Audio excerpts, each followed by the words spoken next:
안녕하세요, 이남승입니다. 만나서 반갑습니다. 먼저 제 소개부터 하도록 하겠습니다.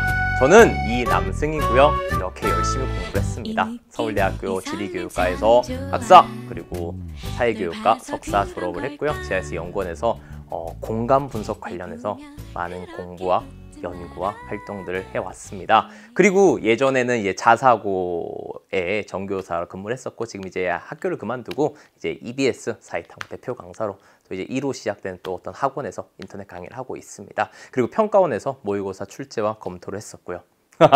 무슨 얘기냐? 부끄러우니까 넘어가도록 하겠습니다. 자, 이제 우리 같이 공부를 해야 되는데, 작년 수능, 2018학년 수능을 살펴보면 지리 과목, 특히나 한국 지리가 어마어마했습니다. 폭풍과도 같았습니다. 사탐이 전체적으로 어려워졌거든요, 예전에 비해서. 그 이유는 영어 과목의 절대평가 때문에 그렇습니다. 영어가 절대평가되니까 사탐에서 문과에서는 조금 더 변별력을 키우자 라고 하면서 사탐이 조금 더 어렵게 출제됐어요. 그런데 실제 뚜껑을 열어보니 1등급이 50점인 과목들이 많았습니다. 근데 그 중에서도 한국 지리는 가장 어려웠어요.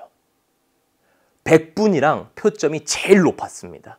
자, 그럼 이렇게 어려운 한국 지리를 어떻게 준비해야 되느냐? 이제 우리 준비해야 될 거 아니야, 2019학년도. 선생님, 수능이 쉬워질 것 같아요. 왜냐면 나는 행운의 남자거든요. 쉬워질 것 같습니다. 안 쉬워져요. 앞으로 3년 동안은 이렇게 어려운 사탐이 계속 지속될 겁니다. 그리고 얘들아, 한국지는 항상 평가원에서 1등급을 47로 맞추자 라고 얘기를 했습니다. 근데 이 47이 예전의 47과 많이 달라졌습니다. 너무나 어렵습니다. 작년에 선생님 제자 중에 안타까웠던 것이, 선생님 저는 EBS 연계교재 열심히 공부를 했고 모의고사도 1등급 나왔는데 한지 수능에서 3등급, 2등급이 떴습니다. 너무 슬픈 거예요. 연계교재 열심히 공부하는데 왜 만점이 안 나왔을까? 분명 조금 어렵긴 했습니다. 하지만 분명 연계교재에 나와 있는 내용이고요. 충분히 공부를 했다면 맞출 수 있는 내용이었거든요. 그 이유는 바로 요 녀석 때문에 그렇습니다. 기출 공부를 명확하게 안 했기 때문에 그래요. 문제가 어려워지면 어려워질수록 한지 같은 경우는 자료에서 조금 바꿉니다. 자료를 해석하는 이 틀은 똑같아. 변하지 않아. 근데 약간 조금 더 한 번 더 생각을 해줘야 되는데, 그 생각하는 것이 단순히 연계교재를 보고 단순히 개념교재를 보고 끄덕끄덕 해서는 절대 될 수가 없습니다. 지리적으로 생각을 할 수가 있어야 돼요. 그걸 키워주는데 가장 도움되는 강의가 바로 이 기출 강의입니다. 여러분, 교재를 보십시오. 기출의 미래, 여러분의 미래를 책임지는 기출의 미래, 이 교재는 선생님이 봐도 지금까지 본 기출, 시중에 어떤 기출 교재보다도 잘 되어 있습니다. 심지어 선생님이 쓴 작년 기출 교재보다도 훨씬 좋은 것 같아요. 자, 그래서 기출 이 교재만 열심히 공부해도 좋은 결과를 얻으실 수 있을 겁니다. 교재로 나와 있는 거 명확하게 열심히 공부하시고, 내가 너희와 같이 할 것은 단순히 문제풀이가 아니라 그 넘어서야. 자, 다시 한번 얘기를 돌아가 보자고. 왜 작년 애들이 한지에서 그렇게 잘 못 봤을까? 연계교재 열심히 공부하고 개념 다 아는데 기출 갖다가 분석을 잘 안 해서 그래요. 첫 번째 이유, 그치? 즉 문제를 접근하는 실력이 약간 부족했다는 거야. 플러스 알파가 부족했다는 거야. 또 세 번째 중요한 게 있어. 바로 수능이라는 실전이 가지고 오는 그 긴장감 속에서 자료 분석이 어려워지면 어려워질수록 그 플러스 알파 생각을 못하는 거란 말이야. 그러기 위해서 우리는 이런 연습을 해야 됩니다. 자, 스포츠 선수는요, 이렇게 긴장감이 엄청난 페널티나 프리킥 같은 경우는 똑같은 행위를 연습할 때 반복을 합니다. 가장 유명한 축구 선수 아닌 호날두 같은 경우는 똑같은 세레머니를 하고요. 오! 하죠.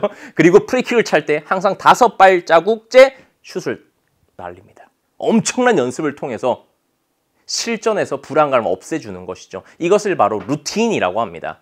자, 우리는 여기 이 루틴을 연습을 할 겁니다. 문제를 푸는데 수능 실전에서 조금 어렵게 나면 너희들 긴장을 할 겁니다. 그 긴장감을 없애주기 위해서 자기 실력을 100% 발휘하기 위해서 이 루틴을 공부할 겁니다. 연습을 할 겁니다. 근데 단순히 루틴이 아니라 이 루틴보다 조금 더 나아가서 특별한 것을 알려드리겠습니다. 그것이 바로 지오 루틴입니다.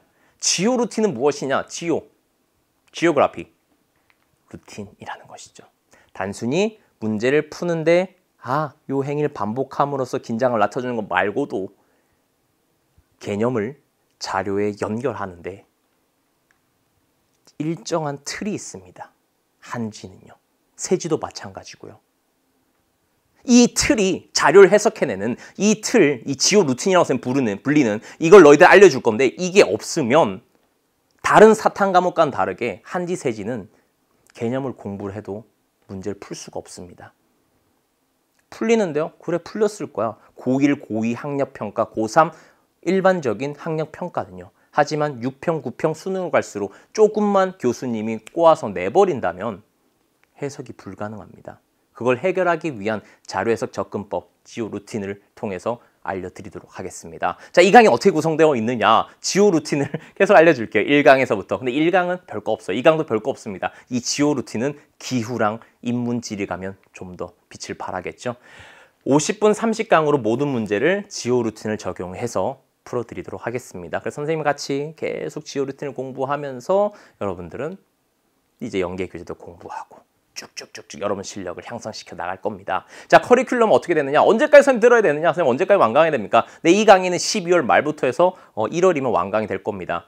그러면 겨울에 안 들었으면 안 되느냐? 그게 아닙니다. 커리는 크게 9평 전까지만 완강하십시오. 9월 평가원 2018년 9월 초까지만, 즉 8월 말까지만 완강을 하십시오. 너희들이 지금 이 OT를 봄에 듣든 여름에 듣든 상관이 없어. 8월 달에 들어도 괜찮아. 한 달 동안에만 완강을 하세요. 그리고 9평을 갖다가 딱 치르십시오. 그 나머지 강의를 정리를 하시면 어려워진 사탐에서 너희들은 한국칠이 만점으로 다른 사탐 선택에 비해서 훨씬 압도적인 우위에 있을 것입니다. 근데 그렇게 하려면 연습을 많이 하셔야 돼요. 같이 해봅시다.